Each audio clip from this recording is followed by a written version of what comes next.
Narito ang Veritas News Alert Nationwide. Inimog ipabaldunsyo to the Philippines Archbishop Charles Brown ang mga pananampalataya na higit pang pangtiwala sa makainang pagkalinga ng Mahal na Birheng Maria. Itong mensahe ng nunsyo sa isinagawang pontifical coronation ng imahe ng Our Lady of Fatima sa Diocesan Shrine and Parish, Our Lady of Fatima sa Urduha, Caloocan City noong May 29.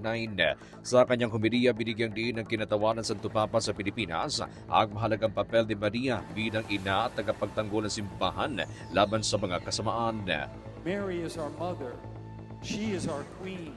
She is the one who protects us against the dragon, against the serpent.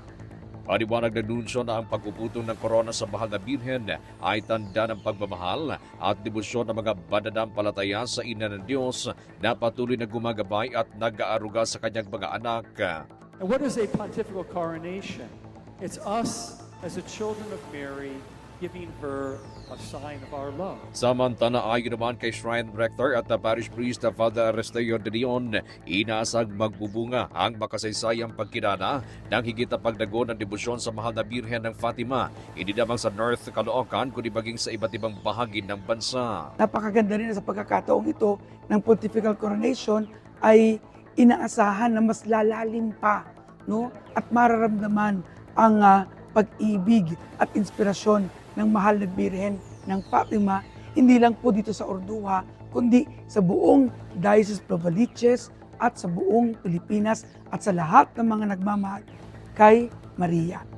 Ayon sa pari, ang pontifical coronation ay hindi lamang parangal sa Mahal na Birhen kundi paanyaya rin sa mga mananampalataya na higit na maiduklok si Jesus sa kanilang mga puso. Ito po ay isang karangalan na sa pamamagitan ng pagkukoronang ito ay makoronahan din, no, ang kanyang anak na si Jesus sa ating puso. Ito ng ika-63 imahe na ginawaran ng Pontifical Coronation ng Vatican sa Pilipinas.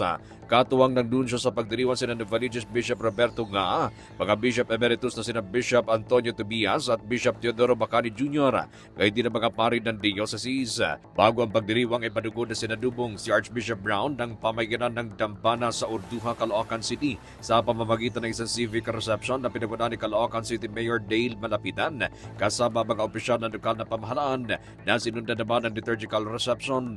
Matatandaan noong July 30, 2025, formal na idineklara ng Caloocan City Council ang imahe ng Mahal na Birhen ng Fatima sa Urduha bilang Queen and Mother of North Caloocan bilang pagkilala sa malalim at matatag na debosyon ng mga mananampalataya sa lugar. Mga kapanalig, live po mula dito sa Diocesan Shrine and Parish of Our Lady of Fatima sa Urduha, Caloocan City. Para sa Veritas PH, ako ang inyong kapanalig, Norman Diquias, sumainyo ang katotohanan.